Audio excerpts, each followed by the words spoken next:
I didn't notice it all at once. That's the strange part about distance. It doesn't arrive loudly.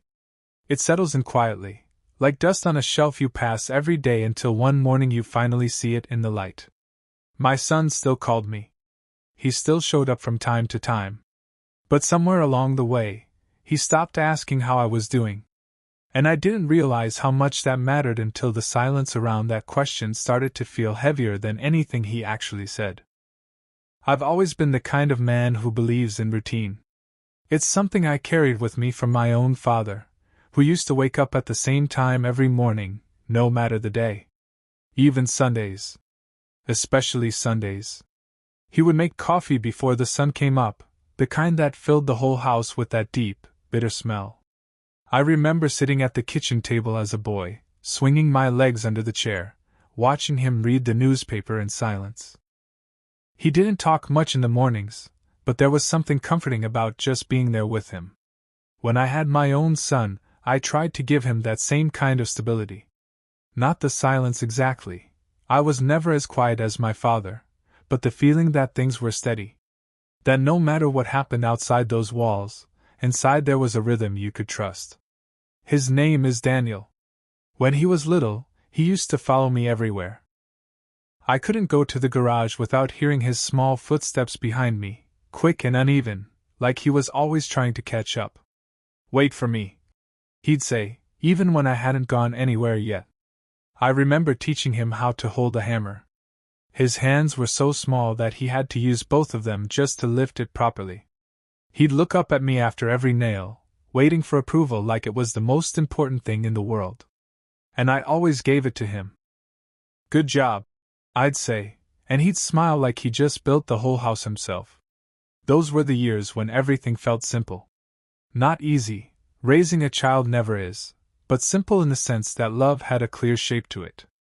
It was in packed lunches, in scraped knees cleaned at the sink, in bedtime stories read even when I was too tired to keep my eyes open. His mother used to say that Daniel had my patience but her stubbornness. I think she was right. He grew fast. Faster than I expected. One day he was asking me to tie his shoes, and the next he was insisting he could do it himself. And then, not long after that, he didn't want me watching at all. That's how it happens, I suppose. You spend years teaching them to stand on their own, and then one day they do. When he became a teenager, our conversations changed. They got shorter, more practical. "Did you finish your homework?" "Yeah." "What time are you home tonight?" "Don't know." "Late." I didn't take it personally. Everyone told me it was normal. Boys pull away, they said. They need space. And I gave it to him. But even then, there were still moments. Late at night sometimes, when the house was quiet and he couldn't sleep, he'd come into the kitchen while I was making tea. He wouldn't say much at first. Just sit there. And then, after a while, something would come out. A worry about school. A problem with a friend. A question about something he didn't understand. Those were the moments I held on to. The ones that reminded me that underneath all that distance, he still needed me. And I was always there. When he left home, it felt like the house exhaled and then forgot how to breathe again. I remember the day clearly. His car was packed, more tightly than it should have been. Boxes stacked in the back, a few things tied down with rope that looked like it wouldn't hold for long. He hugged his mother first. Then me. It wasn't a long hug.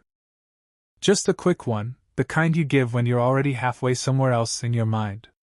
"I'll call," he said. And he did. At first. Those early months, he called often. Sometimes just to tell me about something small, a new job, a new place he'd found to eat, a neighbor who talked too much. I didn't need the details. I just liked hearing his voice. "Everything okay?" I would ask. "Yeah, everything's good," he'd say. And sometimes he'd ask me the same thing. "How are you?" It wasn't a long question. It didn't come with a long conversation. But it was there. A small bridge between his world and mine. I didn't realize how important that bridge was until it started to disappear. Life settled into a new rhythm after he left. The house got quieter. Not in a bad way at first. Just different. Mornings were still the same. I still made coffee before the sun came up. I still sat at the kitchen table, though the chair across from me stayed empty. I told myself that this was how it was supposed to be. You raise your children, and then you let them go. That's the job. And for a while, I felt like I had done it well. Daniel seemed happy. He was building a life. Making his own decisions. That's what you want as a parent, even if it means seeing less of them. The calls became less frequent over time, but I didn't think much of it. He was busy. Work, friends, responsibilities. I remembered what it was like to be his age. There's always something pulling at your attention. When he did call, the conversations were still warm. But they started to shift. Hey, Dad? Quick question. Hey, can you help me with something? Do you remember how to? It was always something practical. Something he needed. And I was always glad to help. Of course I was. That's what fathers do. If he needed advice about work, I gave it. If he had a problem with his car, I talked him through it. If he was unsure about something, I tried to be the steady voice he could rely on. I didn't notice, at first, what was missing. Because the conversations still felt like connection. But they weren't the same. There was a moment, I can't remember exactly when I realized something had changed. It was a Sunday afternoon. Quiet. The kind of quiet that settles in your bones. I was sitting in the living room, reading a book I wasn't really paying attention to. The phone rang, and I felt that small lift in my chest that I always get when I see his name. Hey, Dad, he said. We talked for a few minutes. He asked about something with his job. I gave him my thoughts. He listened, thanked me. And then there was a pause. A small one. Barely noticeable. I waited. I don't know why. I just did. I think I was expecting it. That simple question. How are you? But it didn't come. Instead, he said, All right, I've got to run. I'll talk to you later. Okay, I said. Take care. The call ended. And I sat there for a long time, holding the phone in my hand, staring at the blank screen. It wasn't a big thing. Not really. A missed question. That's all. But something about it stayed with me. Because I couldn't remember the last time he had asked. Not really asked? Not out of habit. Not quickly, as he was already thinking about something else. But genuinely asked? And waited for the answer. I told myself I was overthinking it. People change. Life gets busy. Conversations shift. That's normal. But later that evening, as I was sitting at the kitchen table, I realized something I hadn't allowed myself to think before. I could remember exactly how often I asked him how he was doing. Every call. Every single one. But I couldn't remember the last time he had asked me. And that thought, it didn't feel loud or dramatic. It felt quiet. But it stayed. Like something just beneath the surface, waiting to be understood. That thought stayed with me longer than I expected. At first, I tried to push it aside. I told myself it was nothing. Just a small detail in the middle of a normal conversation. People forget things. They get distracted. Life moves quickly when you're younger. But once you notice something like that, it becomes harder to ignore. It starts to show up everywhere. The next time he called, I paid attention in a way I hadn't before. Not to what he was asking, but to what he wasn't. Hey, Dad, he said, his voice sounding a little rushed. You busy? No, I said. Just at home. Good. I needed to ask you something about taxes. I'm trying to figure out. And just like that, we were in it again. Numbers, forms, deadlines. I listened, I answered, I tried to make it as simple as I could for him. He thanked me. He always did. And then, as the conversation started to wind down, I felt that same quiet pause again. That small space where something could have been said. I didn't say anything this time. I just waited. But again, it didn't come. I'll call you later, he said. All right, I replied. The line went silent. I sat there for a while after, staring at the same spot on the wall I always seem to look at when I'm thinking. It's nothing special. Just a blank section between two old photographs. But it's where my eyes go when something is turning over in my mind. I started to replay the conversation, not because I wanted to, but because I couldn't help it. Every word. Every pause. It wasn't that he sounded cold. He didn't. He sounded like himself. Familiar. Comfortable. But there was something missing. Something that used to be there without me ever having to think about it. That night, I found myself going through old things. Not in a deliberate way. I wasn't searching for anything specific. I just opened a drawer in the hallway where we keep old photos and papers, the kind of place where time seems to collect without asking permission. I pulled out a small stack of photographs, some loose, some still in envelopes. There was one of Daniel when he was about 5, sitting on the front steps with a popsicle melting down his hand. He was smiling straight at the camera, completely unaware of the mess he was making. I remember that day. It was hot. One of those heavy summer afternoons where everything feels still. We had sat outside for hours, doing nothing important. Just being there together. He had asked me a question that day. Are you okay? I remember it because it surprised me. I had just come home from work, tired in a way that I didn't show very well back then. He must have noticed something in my face. Yeah, I told him. I'm okay. He nodded like that answer mattered. And then he went right back to his popsicle, like the question had been enough. I held that photo for a long time. It's strange, the things you remember. Not the big events, not the milestones people always talk about. But small moments. Simple ones.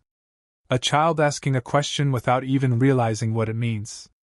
I'd put the photo back, but the memory stayed. Over the next few weeks, I started noticing more. Not just in our phone calls, but in everything. When he visited, which wasn't often but still happened from time to time, the pattern was the same. He would come in, look around the house like he was seeing it from the outside now, not as a place he belonged to. Hey, Dad, he'd say. Good to see you, I'd reply. We'd sit down, usually in the living room. I'd offer him something to drink. He'd say no, or sometimes yes, but he wouldn't really pay attention to it once it was in his hand. The conversation would start easily enough. Work. Traffic. Something he had to deal with that week. And then, almost naturally, it would shift into something he needed. Advice. Help. A second opinion. And again, I didn't mind that part. Not really. It gave me something to do. A role to play. But what I started to notice was how quickly the conversation ended once that part was over. There was no lingering. No sitting in the silence the way we used to, when words weren't always necessary. No questions that didn't have a purpose. One afternoon, he came by unexpectedly. I was in the kitchen, washing dishes, when I heard the door open. Dad? I'm in here, I called out. He walked in, holding his phone in one hand, already halfway into something. Hey, he said. I didn't call first, I was just in the area. That's all right, I said. It's good to see you. And I meant it. We talked for a bit. He asked about something with his car this time. A noise he couldn't figure out. I dried my hands, walked outside with him, listened to the engine while he explained. I gave him a few ideas.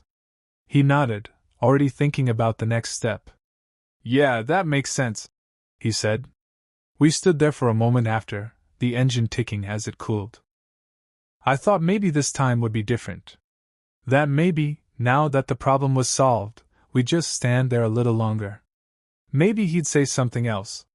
But instead, he checked his phone. I should get going, he said. I've got a few things to do. Of course, I replied.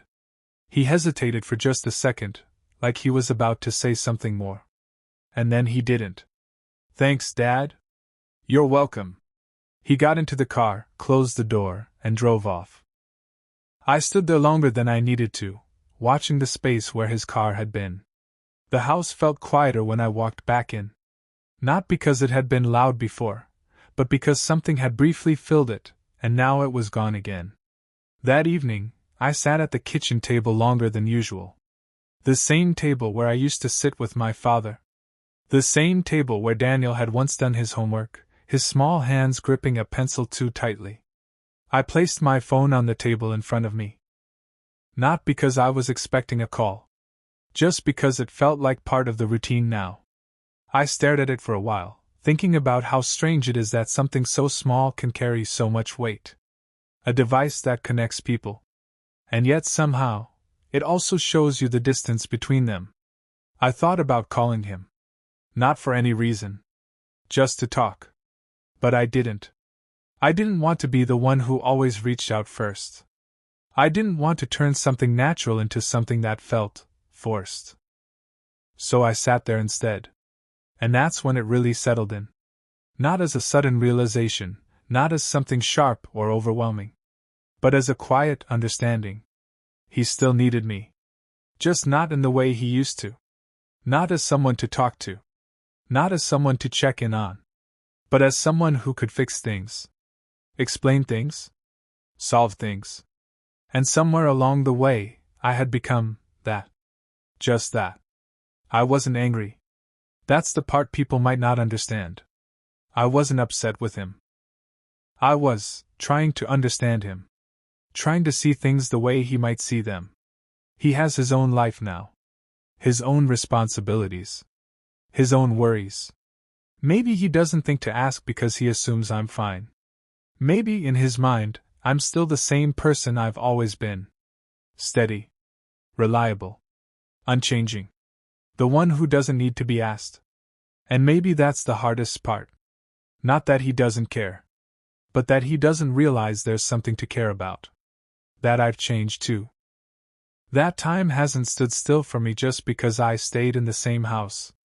That I have days that feel long. Moments that feel heavy. Thoughts I don't always share. I picked up the phone and turned it over in my hands. I thought about all the times I had asked him how he was doing. And how easily those words came to me. Not because I had to think about them. But because I wanted to know. And for the first time, I wondered. If I stopped asking, would he notice? That thought stayed with me longer than I expected. If I stopped asking, would he notice? I didn't act on it right away. That's not the kind of man I am. I've never believed in testing people or setting quiet traps to prove a point. Life is complicated enough without turning love into something that needs to be measured. But the question sat with me.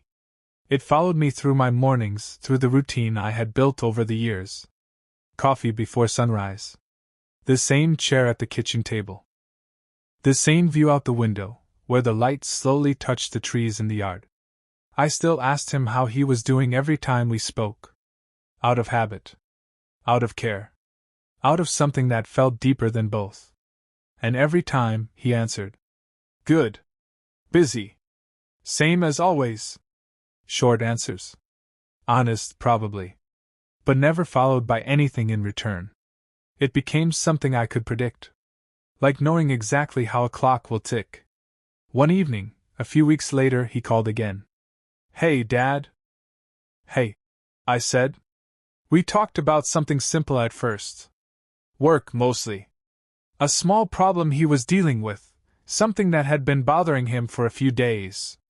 I listened. I gave him my thoughts. Not because I had all the answers, but because he still trusted me to try. That part hadn't changed. And I was grateful for that. There was a moment in the conversation where I almost said it. Almost asked him directly. Do you ever wonder how I'm doing? But I didn't. Not because I was afraid of the answer. But because I didn't want to put him in a position where he felt like he had to say the right thing. I wanted it to come from him. Naturally. The way it used to. The call ended the same way it always did. Thanks, Dad. Anytime. I'll talk to you later. I put the phone down and sat there for a while. And that's when I decided to try something different. Not a test. Just a change. The next time he called, I answered like I always do. "Hey, Dad," he said. "Hey." There was a small pause. Usually, this is where I would ask, "How are you?" But this time, I didn't. I waited. He started talking. Straight into whatever was on his mind that day. Something about work again. A situation he wasn't sure how to handle. I listened. I answered. The conversation moved along like it always did. But something felt different. Not in what was said, but in what wasn't. At the end of the call, there was that same familiar pause. And for a brief moment, I thought maybe this time he would fill it. Maybe this time he would notice the space where my question used to be. But he didn't. "I've got to go," he said. "I'll call you later." "All right," I replied. And that was it. I sat there after, not surprised. Not even disappointed, in the way I might have expected. Just aware. Aware of something I hadn't fully understood before. The question I had been asking him all these years, it wasn't just a question. It was a habit. A quiet thread that I had been holding on to, without realizing that I was the only one holding it. And when I let go, nothing pulled back. That realization didn't hit me all at once. It unfolded slowly, like everything else. Over the next few days, I thought about it often. Not just about him, but about myself. About the kind of father I had been. The kind of man I still was. I thought about my own father. How he never asked me how I was doing. Not once that I can remember. And yet I never doubted that he cared. He showed it in other ways. In the way he was always there. In the way he fixed things without being asked. In the way he listened, even when he didn't say much. Maybe this is how it happens. Maybe each generation carries something forward, and leaves something behind. Maybe I chose to be more expressive, more open. To ask the questions my father never asked me. And maybe my son simply lives in a world where those questions don't come as naturally. Not because he doesn't care, but because he's learned to show it differently. That thought didn't erase the feeling, but it softened it. It gave it shape. A few weeks later, something small happened. The kind of thing most people wouldn't notice. But I did. He called in the evening. "Hey, Dad." "Hey." We talked for a few minutes. Nothing important. Just everyday things. And then, right before the call ended, there was a pause. A real one this time. Not rushed. Not distracted. Just there. And then he said it. "How are you?" It wasn't a long question. It wasn't followed by a deep conversation. But it was different. Because he waited. I could hear it in the silence. He was listening. And for a moment, I didn't know what to say. Not because I didn't have an answer. But because I hadn't been asked that way in a long time. "I'm all right," I said.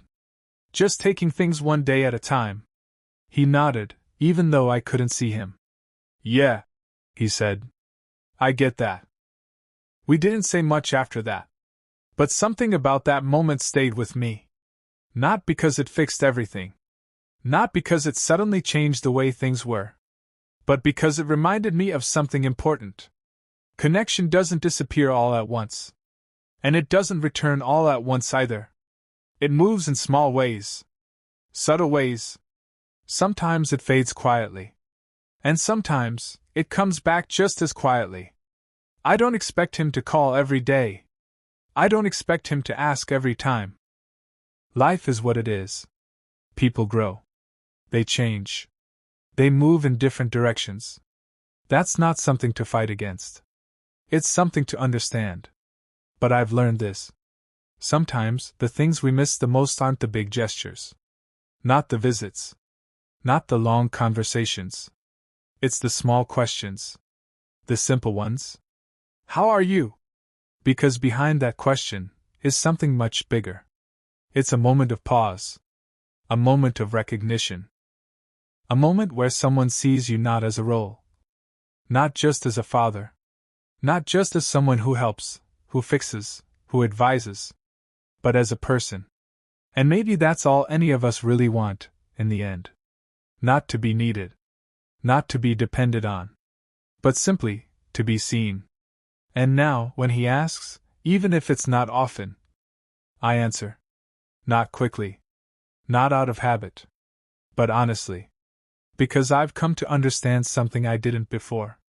Sometimes people don't ask. Not because they don't care. But because they don't realize how much the question matters. And sometimes, all it takes is one moment for them to remember.